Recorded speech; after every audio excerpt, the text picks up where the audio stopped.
आज के हमारे गेस्ट बहुत ही खास हैं। ये बीटेक कर रहे हैं आईआईटी रुड़की से। इस बीटेक जर्नी के दौरान इन्होंने डिफरेंट क्लब ज्वाइन किए थे। इस पॉडकास्ट में हमने डिस्कस किया है कि उन्होंने कौन कौन से क्लब ज्वाइन किए थे, वो क्लब ज्वाइन करने से उनको कैसे हेल्प हुआ है और ये क्लब्स सोसाइटी में किस तरह से कंट्रीब्यूट कर रहे हैं। साथ ही हमने ये भी डिस्कस किया है कि अगर कोई स्टूडेंट फर्स्ट ईयर बीटेक में है तो उनको किन किन बातों का ध्यान रखना चाहिए। चलो तो शुरू करते हैं। और अंकित भाई कैसे हो? बढ़िया सर, बढ़िया। अंकित, तो फिर हम शुरू करते हैं। बिल्कुल। तो सबसे पहले आप बताओ, आप कहाँ से हो? So hi, I am Ankit this side and मैं फाइनल ईयर बीटेक सिविल का स्टूडेंट हूँ यहाँ पे आईआईटी रुड़की में। And I am from Ghaziabad. Natively मैं बिहार से हूँ and I have done my schooling from Delhi Public School Indirapuram and there after 11th and 12th from MIT International School Mayur Vihar. Okay, तो तुम्हारा स्कूलिंग सारा दिल्ली से हुआ है? 11th and 12th दिल्ली से हुआ है सर। 10th तक डीपीएस इंदिरापुरम गाजियाबाद में है वो। गाजियाबाद में हुआ। हाँ सर। तो फिर तुमने, अभी तुम आईआईटी में हो तो तुमने कोचिंग किया है या फिर कैसे किया है? सो 8th के बाद I have taken the foundation course. मैंने फाउंडेशन कोर्स लिया था विद्या मंदिर क्लासेस का 9th 10th एंड उसके बाद 11th and 12th पूरा आईआईटी जेईई का कोचिंग किया था मैंने विद्या मंदिर क्लासेस में। ओके। 2022 में मेरा 12th कंक्लूड हो गया था। ओके, मतलब कोविड के जस्ट बाद। राइट, और 2022 में ही ज्वाइनिंग हो गई थी। मैंने ड्रॉप नहीं लिया था। ड्रॉप मतलब तुम्हें ऐसे कब पता चला था कि तुम जेईई के लिए प्रेप पे? सो पहली बात तो ये कि बैकग्राउंड वही था। मदर एंड फादर दोनों साइंस टीम से थे। थोड़ा सा इम्पैक्ट रह जाता है उसका, क्योंकि वो आपको इंसिस्ट करते हैं। एंड 8th के बाद टिपिकल पेरेंट का माइंडसेट आज के डेट में यही रहता है कि एनआईटीज़ में जाओ, आईआईटीज़ में जाओ, क्योंकि दे बिलीव वहाँ पे अच्छा पैकेज मिलता है, अच्छी जॉब मिलती है। एंड थोड़ा सा वो इम्प्रिंट था, थोड़ा सा ये इम्प्रिंट था कि मेरा इंटरेस्ट भी था साइंस में, और पर्टिकुलरली मैथ्स में इतना नहीं था बट साइंस में था, स्पेशली फिजिक्स में। तो इसीलिए 8th के बाद जब मैंने फाउंडेशन कोर्स लिया था विद्या मंदिर में, तो वहाँ पे भी जब वो पढ़ाते थे बेसिक साइंस, तो मेरा उसमें ग्रेजुअली इंटरेस्ट डेवलप हुआ। एंड उसके बाद एक के बाद एक ओलंपियाड्स के लिए तैयारी की। पहले कोचिंग में एनटीएससी जैसे। एनटीएससी ऑनलाइन अवेलेबल होता है? नहीं सर, एनटीएससी तो 2 स्टेजेस में होता है। पहला स्टेट गवर्नमेंट कंडक्ट करवाती है वहाँ पे, एंड अगला एनसीईआरटी कंडक्ट करवाती है नेशनल लेवल पे। जो लोग स्टेट से रिकमेंड होते हैं वो जाके लेवल 2 जो कि एनसीईआरटी करवाती है वो देते हैं। तो एनटीएससी भी एक अच्छा एग्जामिनेशन है जो आईआईटी जेईई के लिए कोई भी प्रिपेयर कर रहा है तो उसको देना चाहिए। उसमें सब कुछ पूछते हैं, वो एप्टीट्यूड पूछते हैं, बेसिक फिजिक्स मैथ्स पूछते हैं, और भी चीज़ें पूछते हैं। तो एनटीएससी के लिए फिर पढ़ाई की, फिर 9th-10th में और भी ओलंपियाड्स के लिए तैयारी की, एंड एक फाउंडेशन डेवलप किया। तो प्राइम फोकस यही था कोचिंग से कि 8th के बाद जब मैं 9th-10th कोचिंग करूँ अच्छे से, तो एक फाउंडेशन बिल्ड हो जाए, जिससे आगे कोई भी स्ट्रीम लेनी है, लेट्स से पीसीएम बी लेनी है या पीसीबी लेनी है या फिर पीसीएम लेने हैं।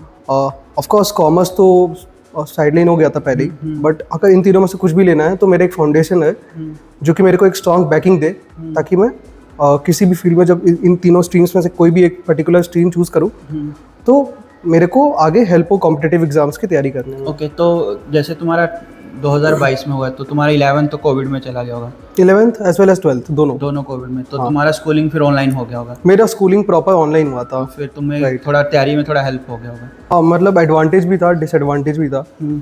एडवांटेज ये था कि मैं ज़्यादा टाइम डिवोट कर पाता था। ऑनलाइन क्लासेस होती थी तो आने जाने का टाइम बच गया, फटीग नहीं हुआ। मतलब जाओगे स्कूल जाओगे, फटीग होगा एंड टाइम वेस्ट होगा बहुत ज़्यादा। वो टाइम बच जाता था, क्योंकि सिर्फ क्लासेस में जो ऑनलाइन क्लासेस होती थी 4 घंटा वही देना पड़ता था। बाकी बचा हुआ टाइम सारा कोचिंग को जाता था एंड उसके बाद की प्रैक्टिस को जाता था। ओके, तो तुम स्कूल जो टाइमिंग है वो अलग से दे रहे हो, उसके बाद तुम कोचिंग कर रहे हो? उसके बाद, राइट। मतलब जैसे 9 से 12 या कभी कभी 9 से 1 स्कूल की कुछ क्लासेस हुई एंड स्कूल का कुछ छोटा मोटा होमवर्क मिला, एंड उसके बाद मेरा 2 से 4 बजे जो था वो खाली होता था, जिसमें मैं कुछ रिवाइज कर लेता था। एंड 4 से 8 2 घंटे के 2 लेक्चर्स मेरे कोचिंग के होते थे। ओके, सुना है कि जैसे कोटा में तो ऐसा होता है कि कॉलेज और कोचिंग इंटीग्रेटेड है, तो वो कोचिंग ही कर रहे हैं या फिर कोचिंग वालों ने स्कूल के थ्रू ही वो करवा रहे हैं और तुम बोर्ड का नहीं पढ़ रहे हो? तो वैसे कुछ नहीं था? नहीं, मेरा वैसा नहीं था। बहुत सब्जेक्टिव ओपिनियन होता है ये कुछ कुछ लोग कोटा में जाके वो डमी स्कूलिंग करते हैं। डमी स्कूलिंग ऑफकोर्स दिल्ली में भी है एंड बाकी जगह पे भी है, बट डमी स्कूलिंग से आई बिलीव, मेरा पर्सनल ओपिनियन ये है कि फाउंडेशन अच्छा बिल्ड नहीं हो पाता। मतलब स्कूल की जो भी पढ़ाई होती है तुम्हारे बोर्ड्स में बहुत काम आती है, वो आंसर राइटिंग का तरीका एंड वो बाकी चीज़ें वो तुम्हें कोचिंग से इतना अच्छे से सिखाते नहीं है, मतलब कोचिंग वाले। तो मतलब तो तुम उसका स्कूल बोर्ड का कुछ फ़ायदा रहता है क्या जेई में? जी में इतना फ़ायदा नहीं होता क्योंकि कोचिंग वाले जो पढ़ाते हैं वो बिल्कुल बेसिक से एंड तक पढ़ाते हैं एंड उसके बाद प्रैक्टिस के लिए प्रॉब्लम्स भी देते हैं। बट स्कूलिंग का सबसे मेजर जो फ़ायदा ये होता है अगर प्रॉपर स्कूलिंग है तो, कि जो बोर्ड्स होते हैं उसमें अच्छे मार्क्स आते हैं। हाँ, मैं वही पूछ रहा हूँ कि उन बोर्ड के मार्क्स का कुछ यूज़ होता है जेई में? नहीं, जेई से तो एटलीस्ट एलिजिबिलिटी का ही बस इशू है।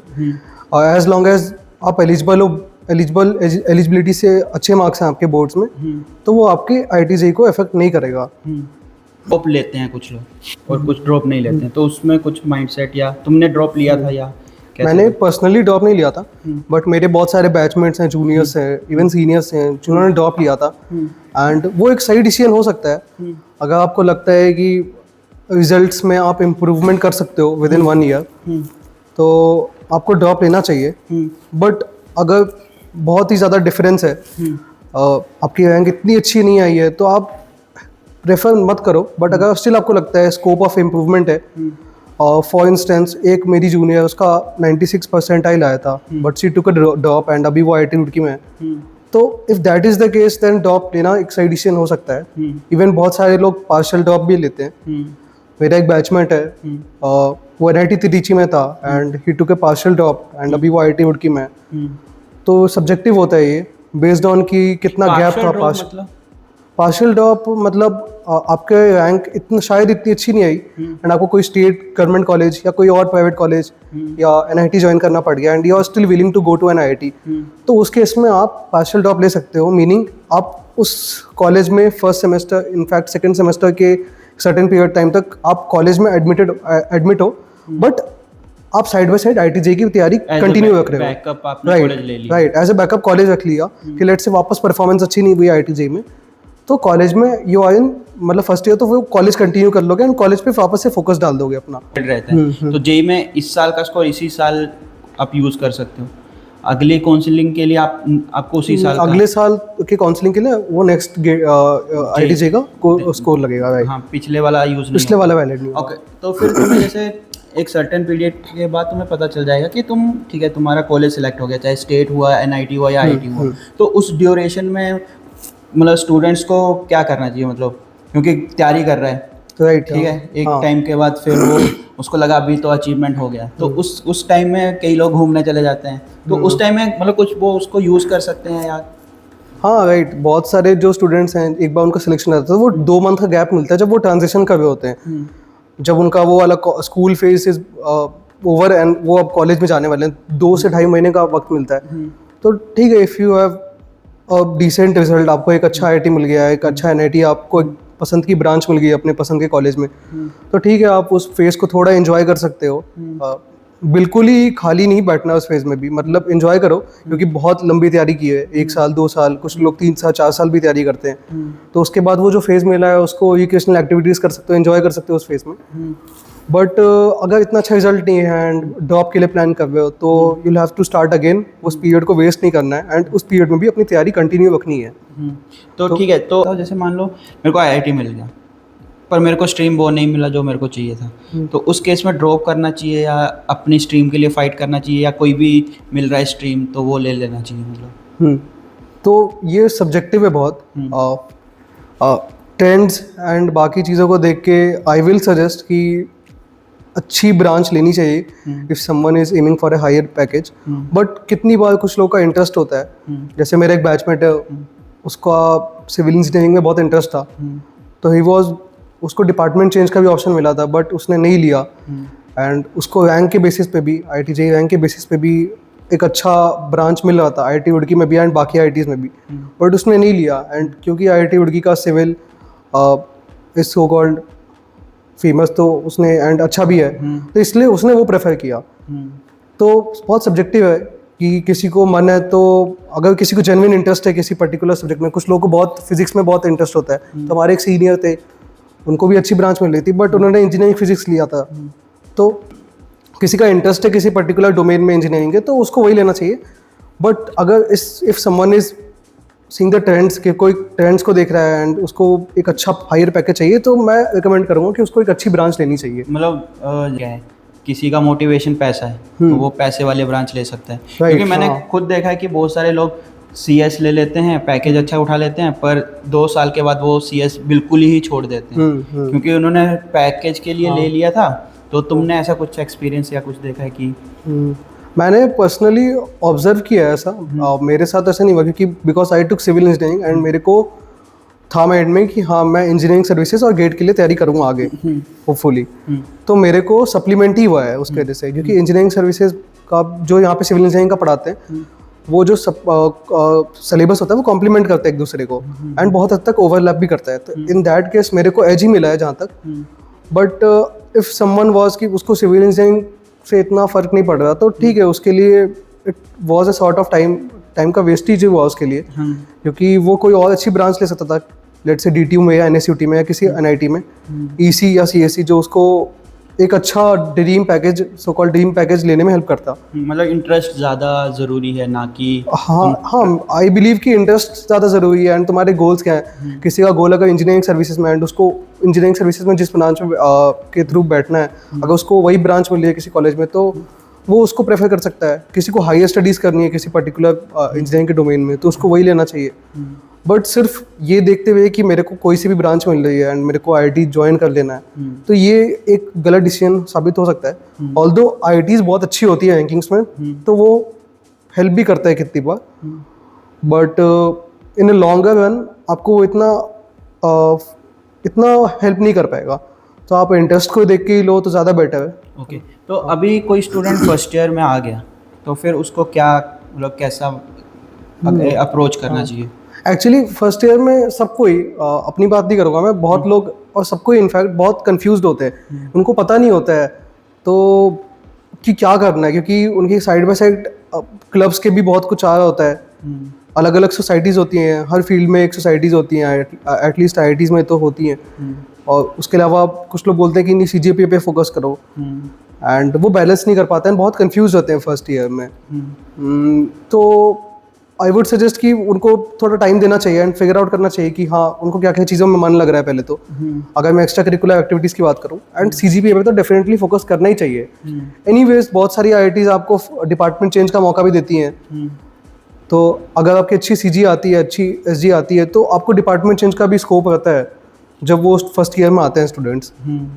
तो उस नज़रिए से भी फर्स्ट ईयर में CGPA पे तो फोकस करना ही चाहिए। And when I talk about extra curricular activities तो उनको देखना चाहिए उनको किस चीज़ में मन लग रहा है, B it video editing, B it debating, B it MUNs, B it anything. अगर उनको लेट से DSA वगैरह में भी मन लग रहा है तो उसके लिए भी देयर आर क्लब्स, डेवलपमेंट करते हैं बहुत लोग, तो उसके लिए भी बहुत सारे क्लब्स हैं अपने यहाँ, तो वो एक्सप्लोर कर सकते हैं वो ऑप्शन। तो बहुत सारे क्लब्स हैं, तो तुमने कोई क्लब ज्वाइन किया है सर? हाँ, मैं फर्स्ट ईयर में I was not part of any tech club, but non tech मैंने यहाँ पे ऐसे भी सुना है कि first year as a labour काम करता है, सेकंड ईयर को ऐसे मिलता है, थर्ड ईयर ऐसा कुछ होता है क्या? कैमरा पे नहीं बोलूँगा मैं। ठीक है, बाद में बताना। ये बाद में बताना। ठीक है, तो तुमने कौन कौन सा क्लब ज्वाइन किया था? I was an active part of. नहीं, ऐसे कैमरा पे नहीं, तुम ऐसा बता सकते हो कि हाँ जो मेन पोजीशन होता है वो थर्ड ईयर लेता है, क्योंकि फोर्थ ईयर वाले अपने प्लेसमेंट पे ज़्यादा फोकस करते हैं। जो टीम का हेड बनाते हैं वो सेकंड ईयर बनाते हैं, और उसमें जो मेंबर्स रहते हैं वो फर्स्ट ईयर से आते हैं, ताकि एक वो रहे, क्योंकि वो मेंबर्स बन के क्लब ज्वाइन किया तो अगली बार वो एक टीम हेड करेगा, क्योंकि उसके पास एक्सपीरियंस होगा और उसने एक्चुअली बेस लेवल पे काम किया, तो उसको पता होगा कि बेस लेवल पे क्या दिक्कत आता है, तो वो एज ए सपोर्टिव हेल्प कर सकता है। और जो रन कर रहे हैं वो अब वो फर्स्ट पे भी गया, सेकंड पे भी गया, तो थर्ड पे उसको बेस लेवल पे दिक्कतें पता चल जाएंगी और वो फर्स्ट ईयर को अच्छे से गाइड भी कर पाएगा, क्योंकि एक टाइम पे उसने भी वैसा ही कुछ किया होगा। राइट। तो क्लब्स की वर्किंग ऐसे होती है, हर जितनी भी क्लब्स होते हैं सबकी एक टीम होती है, टीम में हायरार्कीज होती हैं, और secretaries, additional secretaries, joint secretaries, या फिर टीम लीडर, या फिर अलग अलग पोजीशंस होती है। तो जब आप स्टार्ट करते हो तो आप एज ए मेंबर ही स्टार्ट करते हो, एंड बेस्ड ऑन आपने कितना कंट्रीब्यूशन दिया है क्लब को, एंड आपने क्या क्या इनिशिएटिव्स लिए हैं, इट इज़ देन डिसाइडेड कि वेदर आप उस टीम में कंटिन्यू करोगे, एंड करोगे तो एज अ जॉइंट सेक्रेटरी करोगे, या फिर जैसे जैसे आप सीनियर बनोगे ऐसे एडिशनल सेक्रेटरी या सेक्रेटरी काम करोगे। ओके, तो फिर तुमने कौन कौन सा क्लब ज्वाइन किया था? मैं फर्स्ट ईयर में किसी टेक क्लब का पार्ट नहीं था, बट नॉन टेक क्लब्स में मैं बहुत सारे क्लब्स का पार्ट था, जिसमें अच्छा, ऐसे अप्रोक्सीमेटली नंबर बताना होगा तो कितने क्लब होंगे आईआईटी में? रफली एग्जैक्टली तो पता नहीं होगा। रफली I will say more than 50 around 50, may be उससे ज़्यादा हो, उससे ज़्यादा क्लब है, मे बी उससे ज़्यादा हो। मतलब स्टडी के अलावा भी बहुत ज़्यादा क्लब्स हैं। इनफैक्ट 14-15 तो कल्ट क्लब्स ही हैं हमारे। और मैंने वही देखा, स्पोर्ट्स भी यहाँ पे काफ़ी ज़्यादा है, मतलब राइट, जो स्पोर्ट्स सोच सकते हो वो यहाँ पे है। हाँ, और हर स्पोर्ट्स स्पोर्ट्स का एक डेडिकेटेड कोच भी है एंड फैसिलिटीज़ भी हैं। और फैसिलिटीज़ भी है। और ठीक है, तो तुमने कौन कौन सा क्लब ज्वाइन किया था? मैंने बहुत सारे क्लब ज्वाइन किए थे, बट अब मैं active member of cinema club, और मैं पिछले साल तक एनसीसी का एक्टिव मेंबर था, यूबीए का भी एक्टिव मेंबर था, एज वेल एज संग्राम का जो स्पोर्ट्स फेस्ट होता है उसका आई वॉज को कन्वीनर, जो पिछले एडिशन था। तो ये कुछ एक्टिव पोजीशन है जिसमें मैंने सर्व किया। स्टैंड अप कॉमेडी वाला वो कौन सा क्लब था? वो सिनेमा क्लब से था? वो कॉमेट था। कॉमेट हमारा एनुअल करियर फेस्ट है जो सीडीसी कंडक्ट करवाता है। ओके, तो उस पर हम बाद में आएंगे। पहले ये बताओ, जैसे तुम सिनेमा क्लब हो, तो मैंने यहाँ पे नोटिस किया कि मूवी रिलीज हुआ विद इन 1 मंथ के अंदर यहाँ पे आ जाता है। हाँ, राइट। तो सिनेमा क्लब बहुत ही डाइवर्सिफाइड क्लब है हमारा इंस्टीट्यूट का, एंड बहुत ही पुराना क्लब भी है। As far as I know 30 years से काम कर रहा है ये इंस्टीट्यूट के लिए, एंड जो हमारा बेसिक जो भी लेटेस्ट रिलीजेस हैं, बीट ओल्ड क्लासिक्स या फिर वुड या फिर टॉलीवुड, तो हम हमारे कैंपस जनता के लिए, एंड इसके अलावा गेस्ट्स को भी बुलाते हैं। रिसेंटली हमने हिमानी शिवपुरी, हुज ए वेटरन एक्टर, जिसने DDLJ, हीरो नंबर 1, बीवी नंबर 1, हम आपके हैं कौन, कभी खुशी कभी गम जैसी मूवीज़ में काम किया था, उनको भी कॉल्ड। एंड उसके अलावा डिबेट्स भी करवाते हैं। से सिनेमा क्लब काम करता है, and that's it about cinema club. Okay, तो उसमें पायरेसी का सीन नहीं रहता है क्या? एक्चुअली यहीं पे सिनेमा क्लब आता है, क्योंकि स्क्रीनिंग इज समथिंग जो बाकी क्लब्स भी करवा सकते हैं, बट हम rights for the specific film जो हम स्क्रीन करते हैं, एंड वो एक मेजर काम है सिनेमा क्लब का ऑन कैंपस। तभी हम उन जो मूवीज़ होती हैं उनको कैंपस जनता के लिए प्रेजेंट कर पाते हैं। हाँ, तो सिनेमा क्लब के अलावा और I was an active part of NCC में क्या रहते हैं? एनसीसी के अराउंड द ईयर 10 to 12 बहुत अच्छे इनिशिएटिव्स होते हैं, जिसमें से जो फ्लैगशिप इवेंट्स होते हैं वो मैं बताऊंगा। The first is guard of honour and blood bank initiative, eye checkup camp. तो एनसीसी एक ऐसा क्लब है ना जिसमें यू गेट एन अपॉर्चुनिटी कि आप अपना इनिशिएटिव खुद से प्रपोज कर सकते हो, एंड अगर वो सबको पसंद आया तो आपको चांस मिलता है कि आप उसको लीड करो एंड एग्जीक्यूट करो। ओके, जैसे in my time Anushruti Academy for Deaf, यहाँ पे अकेडमी है डेफ एंड डम स्टूडेंट्स के लिए। उसका मैंने एक 26 जनवरी पे शायद एक वो देखा था, उन्होंने एक वो सुन नहीं सकते थे और एक म्यूजिक पे डांस किया था उन्होंने। Right, they performed. तो वो उनके लिए रिक्रिएशनल एक्टिविटीज़ करवाया था मैंने अपने टाइम पे, एंड ब्लड डोनेशन जो कैंप था उसको मैंने ओवरसी किया था। तो इस ढंग के एक्सपीरियंसेस आपको एनसीसी देता है कि आप कैसे, एंड आप टीम वर्क भी सीखते हो, क्योंकि एनसीसी की भी बहुत टीम जो है वो बहुत बड़ी है। एंड जो लोग स्पेसिफिकली कैडेट्स रह चुके हैं, बहुत लोग स्कूल में भी कैडेट्स रहते हैं, तो वो एनसीसी की कैडेट टीम को ज्वाइन कर सकते हैं। एनसीसी की कोर टीम अलग होती है जो इनिशिएटिव्स करवाती है, एनसीसी के कैडेट्स अलग होते हैं। जो जीओएस में पार्टिसिपेट करते हैं वो कैडेट्स ही होते हैं मोस्टली, एंड जो सीएटीसी कैंप में पार्टिसिपेट करते हैं वो भी कैडेट्स होते हैं। तो ये एनसीसी के बारे में था। और एक यूबीए बताया, राइट। तो यूबीए में का फुल फॉर्म क्या है? उन्नत भारत अभियान। राइट। तो उन्नत भारत अभियान में व्हाट हैपेंस कि हमने 5 विलेजेस अडॉप्ट कर रखे हैं रुड़की के आसपास वाले रीजन्स में, जहाँ पे we work on community development, and हमारे कुछ फ्लैगशिप इनिशिएटिव्स होते हैं, जैसे कैंडल मेकिंग पे we have worked, Holi colour making पे वर्कड, एंड लॉट बहुत सारे इनिशिएटिव्स हैं। तो जैसे मैं शेयर करना चाहूँगा, कैंडल मेकिंग जो इनिशिएटिव होता है एंड होली कलर मेकिंग जो इनिशिएटिव होता है, उसमें जो एसएचजी वुमेन्स होती हैं, सेल्फ हेल्प ग्रुप्स वुमेन जो होती हैं विलेजेस की, they make the Holi colour, है ना, उनको हम ट्रेन करते हैं एंड वो कैंडल्स बनाते हैं, होली कलर बनाते हैं एंड उसको हम लोग प्रॉपर मार्केटिंग करते हैं एंड कैंपस में स्टॉल्स लगवा के सेल करवाते हैं एंड उसका जितना रेवेन्यू होता है सब उन एसएचजी वुमेन को डायरेक्टली जाता है। ओके। तो उनको फाइनेंशियली भी स्ट्रांग बनाता है वो एसएचजी वुमेन्स को एंड जो हमारी स्टूडेंट बॉडी होती है उनके लिए भी बहुत एडवांटेज होता है क्योंकि वो सीख पाते हैं कि हाँ कम्युनिटी डेवलपमेंट में वो कैसे, मतलब विलेजेस में कैसे वो कंट्रीब्यूट कर पाए एंड उनकी कम्युनिकेशन स्किल्स भी अच्छी होती हैं इससे। एंड जैसे जब वो यूबीए जैसे टीम में काम करते हैं, more than 100 members are part of UBA, तो इतनी बड़ी टीम में जब वो काम करते हैं तो वो टीम वर्क सीखते हैं एंड जब आगे जाके वो अच्छी पोजीशंस पे आते हैं टीम में तो उनको एक लीडरशिप का भी मौका मिलता है। और उनको ये भी पता रहता है हायर पोजीशन पे जाने के बाद भी कि भारत में विलेज भी है, क्योंकि बहुत सारे सिटी से आते हैं। राइट, बहुत सारे लोग अच्छे टाउन्स एंड सिटी से आते हैं तो उनको पता ही नहीं होता, तो उनके लिए भी बहुत अच्छा। एक क्लिक पे खाना आ जा रहा है, एक क्लिक पे सब कुछ घर पे आ जा रहा है। तो कितने लोग ऐसे होते हैं जो पहली बार जाके विलेजेस देखते हैं कि कैसे फंक्शन करते हैं विलेजेस में, क्या क्या प्रॉब्लम्स होते हैं and the best part is कि जब आप कोई प्रॉब्लम आइडेंटिफाई करते हो एंड उसको सॉल्यूशन प्रपोज करते हैं, जब उसको एग्जीक्यूट करते हो एंड जब वो सक्सेसफुल होता है तो वो जो स्माइल्स आती है ना विलेजेस के फेस पे, तो वो सबसे इंपॉर्टेंट होता है एंड वो चीज़ें जो आप चेरिश करते हो जब आप यूबीए का पार्ट रहते हो। ओके, तो उसके बाद और कोई क्लब? एंड उसके बाद I was co convener of Sangram for the last edition. तो Sangram is our annual sports fest and इसमें वी कंडक्ट 20+ इवेंट्स, अलग अलग इवेंट्स करवाते हैं, be it football, be it table tennis, be it tennis, lawn tennis, be it athletics, be it cricket.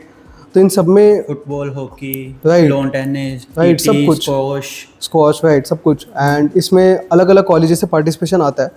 More than 1000 students from different colleges participated in संग्राम last year.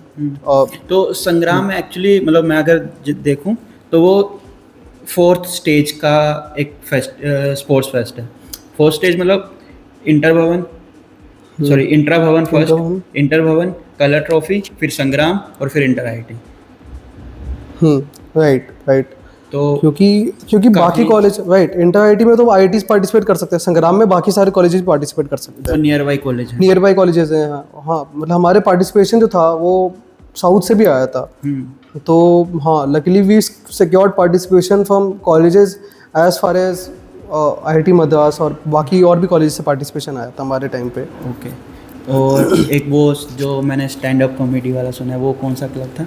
Right, तो when I was in CDC, तो we conducted the annual career fest of। उसमें होता है क्या annual career fest में?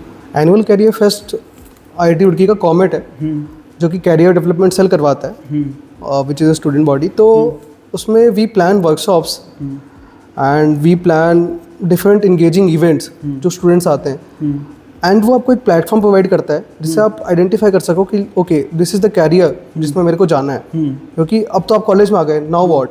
तो जो बाहर के कॉलेज आते हैं उनके लिए एक बहुत अच्छा अपॉर्चुनिटी होती है कि वो आइडेंटिफाई कर सकते हैं, ओके मैंने ये वर्कशॉप अटेंड की, आई लाइक दिस, तो मेरे को ये कैरियर पाथ मेरे लिए सुटेबल है। तो मेन पर्पस उसका वो था कि टू प्रोवाइड अ प्लेटफॉर्म जहाँ पे स्टूडेंट्स आके ये आइडेंटिफाई कर सके कि मेरे को कौन सा कैरियर पाथ मेरे लिए फिट है। तुम उस टीम में थे फिर? राइट, मैं टीम का पार्ट था। ओके, तो अब मैं टीम के पार्ट से एक चीज़ पूछना चाहता हूँ। तो उसमें एक कॉमेडियन आया था, उसने कुछ ऐसा बोला था जिसमें कि किसी मतलब जो तुम्हारा हेड था, मतलब प्रोफेसर जो हेड था तुम्हारे साथ जो काम कर रहा था, तो उसने बोला था कि मैं जो कॉमेडी करूँगा वो सूटेबल नहीं रहेगा। तो उसने उसको बोला था कि सर आप बाहर जा सकते हो। तो मेरे को ये जानना है कि वो पहले से प्लान था या कैसे था वो? नहीं, एक्चुअली वो प्लान नहीं था क्योंकि इससे जस्ट पहले एक और फेस्ट हुआ था एंड उसमें भी एक स्टैंड अप कॉमेडियन आया था and he joked about a professor. तो he got so much offended कि वो वहाँ से छोड़ के चले गए थे सबके सामने एंड उन्होंने बाद में कंप्लेन भी करती थी शायद। तो ये सब चीज़ें ना हो एंड ये सब मेजर सही लिए जाए, तो हमने जाके इन एडवांस बता दिया था कि आप जोक मत करना प्रोफेसर के बारे में। But instead of not joking about professor, उसने एडवांस में ही मतलब पूछ लिया कि मतलब सर आप प्लीज़ चले जाओ यहाँ से।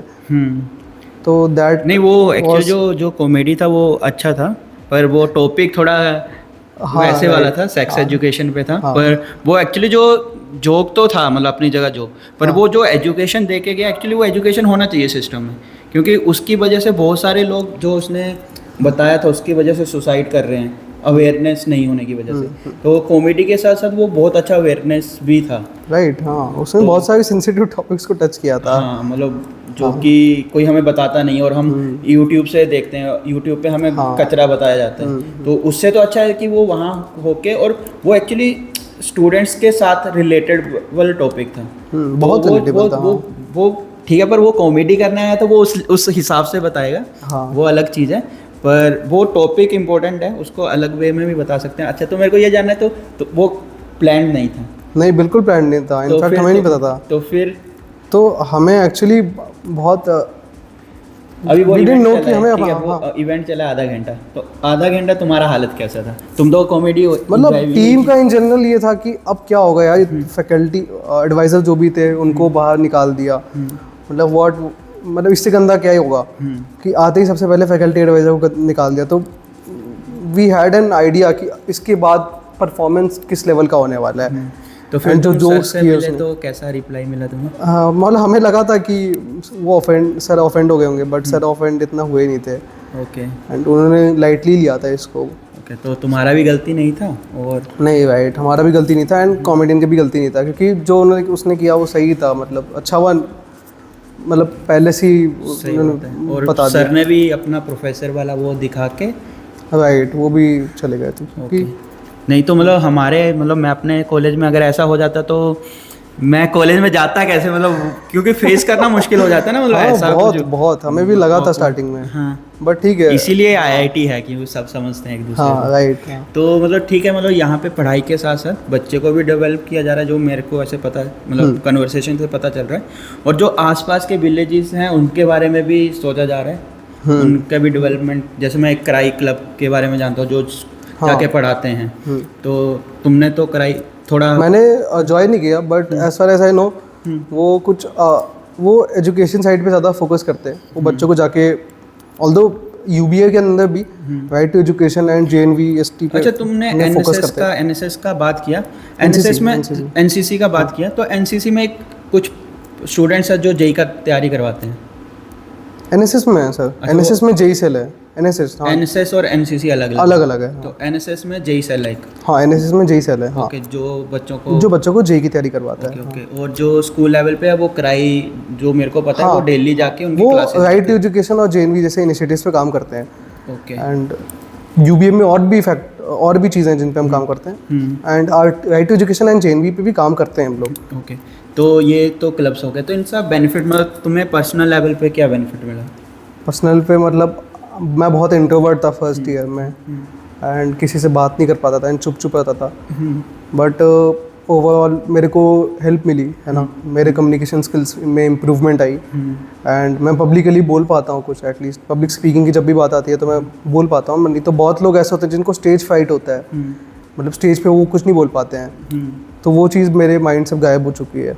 ओके, तो इनका तो डिसएडवांटेज भी रहा होगा, तुमने इतने क्लब्स हाँ, राइट, डिसएडवांटेज भी था।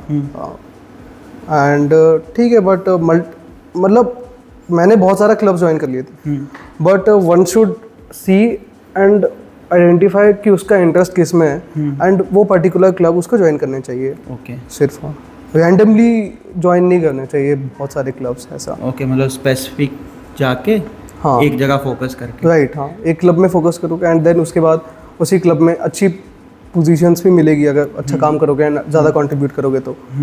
तो ये जानना है कि ठीक है, अगर कोई स्टूडेंट है उसने क्लब ज्वाइन कर लिया, तो अभी तुम 4th ईयर में हो, तो तुम कुछ ऐसा एडवाइस देना चाहते हो कि तुम्हारी कुछ गलतियां रही होंगी, ये नहीं करना, तो वैसा कुछ? फर्स्ट ईयर में ये जनरल है, बहुत लोग गलतियाँ करते हैं कि फर्स्ट ईयर में CGP पे इतना ध्यान नहीं देते लोग। तो that's one piece of advice जो आपको रखनी है कि CGPA पे तो काम करो ही करो, क्योंकि वो आपको सब चीज़ों में हेल्प करेगा। आगे जाके प्लेसमेंट्स में बैठोगे तब भी वो आपको काम आएगा, हायर स्टडीज़ में जाना है तब भी काम आएगा, एंड इंटर्नशिप सीजन में इंटर्न लेनी है ऑन कैंपस तब भी काम आएगा, तो वो आपको काम आएगा। एंड 8+ एंड इफ पॉसिबल 8.5+ तो CGPA मेंटेन करनी चाहिए। तो दैट्स वन एस्पेक्ट, क्योंकि CGPA इतना इंपॉर्टेंट होता है and nobody discusses about it, मतलब कोई बताता नहीं है कि कितना इंपॉर्टेंट और है, कितना एम्फेसिस चाहिए। सीनियर से बात करना कितना इंपॉर्टेंट है, जैसे कोई फर्स्ट ईयर में आ रहा है तो हाँ, क्योंकि ऐसे ऐसे होता है कि नहीं सीनियर से बात नहीं करना है, तो वो कितना हेल्प करता है, मतलब तुमने देखा हो? बहुत हेल्प करता है, क्योंकि अगर आप राइट सीनियर्स के पास गए हो तो if he is actually doing जो आप जिसमें आपको इंटरेस्ट है, लेट्स से अगर आप किसी ऐसे सीनियर के पास जाते हो जिसकी किसी XYZ कंपनी में इंटर्न है या उसकी प्लेसमेंट लग गई है उस कंपनी में and you are also targeting that company, तो वो आपको बहुत हेल्प करेगा। आपको एडवांस पता चल जाएगा कि अच्छा इन्होंने ये चीज़ें की थी, ये रोड मैप था इनका, तो आई शुड फॉलो दैट। तो इस केस में एंड सीनियर से इन जनरल भी बहुत सारी हेल्प मिलती है। आपको कोई एग्ज़ाम है तो जितना भी आपका PYQ है सीनियर्स ही देते हैं, एंड आपके जितने भी स्टडी का जितना भी कुछ सामान रहता है, जो भी ड्राइव्स होता है वो। मैं तुम्हें एक चीज़ बताता हूँ फिर हम क्लोज करते हैं। जैसे मैं एक सीनियर को जानता हूँ, जैसे वो गेट का तैयारी कर रहा है, तो एक जूनियर है, उसने किसी तरह आइडेंटिफाई किया कि वो गेट का तैयारी कर रहा है, तो वो अपना मटेरियल सारा उसको हैंड ओवर कर दिया। हाँ राइट, ये टाइम मैनेजमेंट हेल्प कर दिया। एंड ये हुआ भी है, जो भी सीनियर्स थे हमारे, एक सीनियर थे उनकी गेल में प्लेसमेंट लग गई, तो उनके पास जितना भी गेट के बुक्स थे वो भी उन्होंने उसको हैंड ओवर कर दिया। एंड मतलब इनफॉर्मली भी बहुत अच्छा रहता है, क्योंकि चापों का कल्चर है यहाँ पे, है ना। अब जूनियर्स जब आते हैं मैंने भी दिया है, मैंने लिया भी है, तो ये चापों का कल्चर बढ़िया है ना। इससे एक जूनियर सीनियर के बीच में एक हेल्दी रिलेशन रहता है ना, और इम्पॉर्टेंट भी है वो बहुत, है ना, क्योंकि सीनियर्स बहुत काम आती है। यू नेवर नो, बहुत सारी ऐसी जगह होती है जहाँ पे सीनियर्स बहुत काम आ जाते हैं, be it clubs, be it academics, be it intern. अच्छा, मेरे पास एक और क्वेश्चन था सीनियर्स के लिए। जैसे मैंने देखा है जूनियर सीनियर का थोड़ा रैगिंग लेते हैं, रैगिंग नहीं बोल सकते, क्लब की पार्टी के लिए, कूपन के लिए कुछ एक्टिविटी करना पड़ता है, मतलब यूट्यूब पे काफ़ी वीडियो मिल जाएगी। तो वो क्योंकि अब देखो वो सीनियर है, पास आउट होने वाले हैं, पर वो इतना कुछ, मतलब अगर यूट्यूब पे देखोगे तो इतना सब कर रहे हैं वो, तो ऐसा तो यहाँ पे रैगिंग तो वैसे है नहीं, मतलब मैंने देखा है रैगिंग बिल्कुल नहीं। जैसे मैं हॉकी ज्वाइन किया था, तो हॉकी में तो ऐसे है कि जो थर्ड ईयर वाला है वो सेकंड ईयर को प्रेशर कर रहा है कि फर्स्ट ईयर को चापो दो, क्यों नहीं दे रहे हो तुम इतना टाइम से। अगर फर्स्ट ईयर वाले ने थर्ड ईयर को बोल दिया कि सर हमें चापो नहीं दिया इन्होंने, तो सीनियर एक जूनियर यहाँ बहुत ज़्यादा अच्छा है, हेल्दी रिलेशन, बहुत हेल्दी रिलेशन है। हाँ राइट, ठीक है। तो हम क्लोज करते हैं। फिर क्लोज करने से पहले मतलब अगर तुम कुछ बताना चाहते हो, एक दो चीज़ें, एक अगर कोई 8th 9th में है उसके लिए कुछ, और दूसरा अगर कोई फर्स्ट ईयर में है उसके लिए कुछ। ओके, तो अगर कोई स्टूडेंट 8th 9th में है and he is still figuring out कि उसको क्या करना चाहिए, तो ही शुड टेक टाइम, मेरे अकॉर्डिंग उसको टाइम देना चाहिए, है ना। 9th 10th एक सफिशिएंट अमाउंट ऑफ टाइम होता है, उसमें उसको फिगर आउट करना चाहिए कि सबसे पहले तो कि कौन से स्ट्रीम में उसको जाना है ना। सब्जेक्ट्स के थ्रू भी कर सकता है वो कि हाँ ये सब्जेक्ट मेरे को इंटरेस्टिंग लगा है। अगर उसको लेट से फिजिक्स केमिस्ट्री मैथ्स में इंटरेस्ट है एंड उसको इंजीनियरिंग करनी है, तो हाँ फिर ठीक है उसके लिए, then he should prepare for competitive exams. But अगर इंटरेस्ट नहीं है तो उसको बाकी ऑप्शंस एक्सप्लोर करना चाहिए। जस्ट बिकॉज सोसाइटी का थोड़ा प्रेशर है एंड पेरेंट्स का प्रेशर है, उसमें उसको नहीं करना चाहिए वो जाके, है ना। एंड अगर 8th 9th में कोई स्टूडेंट है एंड उसके पास उसको फाइनेंशियली ये फ्रीडम है कि वो कोचिंग में एक small amount of fee afford कर पा रहा है, तो उसको मेरे हिसाब से एक फाउंडेशन कोर्स करना चाहिए जो कि उसको आगे भी एज देगा। जैसे अगर उसको IIT-JEE की तैयारी भी करनी है 11th 12th में, तो फाउंडेशन का कोर्स होने से उसके पास बैकिंग होगी, उसके पास ऑलरेडी फाउंडेशन बिल्ट होगा, तो उसको चीज़ें जल्दी समझ में आएगी एंड उसको वहाँ पे कॉम्पिटिटिव एग्जाम में बाद में जाके एज मिलेगा। तो ये 8th 9th स्टूडेंट्स के लिए था। एंड जो भी अगर वो कॉम्पिटिटिव एग्जाम के लिए तैयारी कर रहे हैं, एक बार इट्स डिसाइडेड, तो उसके बाद उनको शिद्दत से वो करनी चाहिए। बहुत लोग ऐसे होते हैं कि हाँ IIT-JEE की तैयारी कर रहे हैं बट टाइम भी नहीं देते, एफर्ट्स भी नहीं डालते, तो उसका कोई मतलब रह नहीं जाता है। फिर अगर आपने एक बार डिसाइड किया है तो फिर आप तैयारी करो अच्छे से, एंड उसके बाद जो आपका ड्रीम कॉलेज है एटलीस्ट एम फॉर दैट।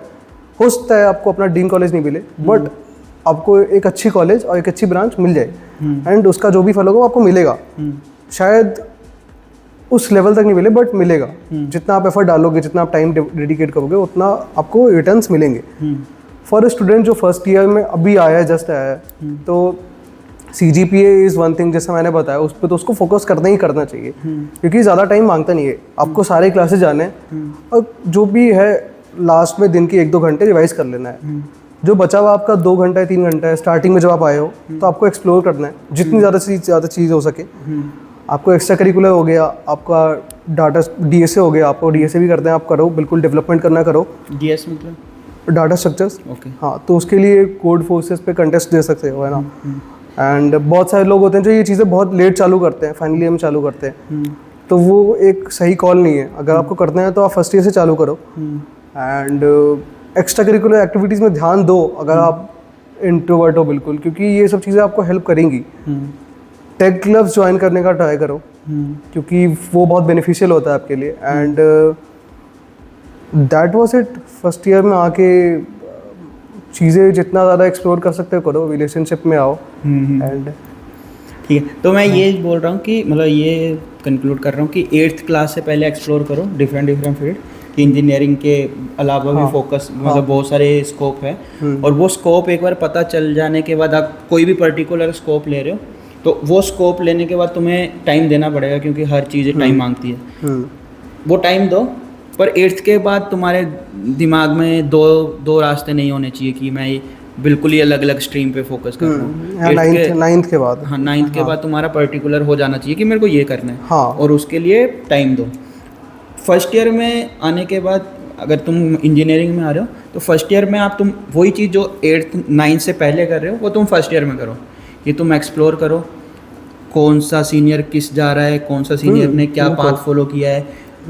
ज़रूरी नहीं आप डायरेक्टली उससे लिंक कर पाओगे। अपने किसी सीनियर से बात करो, उससे कांटेक्ट बनवाओ, फिर उससे बात करके तुम वो ले सकते हो गाइडेंस कि हाँ इसने ये स्टेप फॉलो किए थे, वो करो। और क्लब ज्वाइन करो, क्लब से तुम्हें वो जो भी तुम्हारा हेजिटेशन है वो सब दूर होगा। लिंक्स भी बनेंगे क्योंकि क्लब्स में सिविल का भी आ रहा है, इलेक्ट्रॉनिक्स का भी आ रहा है, तो वो वैसे अलग अलग डिसिप्लिन के लोग आते हैं जिनसे आपका वैसे शायद इंटरेक्शन नहीं हो पाए, बट क्योंकि आप सेम क्लब में हो तो आपका इंटरेक्शन होता है उन लोगों से, राइट। तो वैसे हो सकता है। चलो ठीक है, फिर काफ़ी अच्छा, बिल्कुल सर, बहुत अच्छा लगा। हाँ।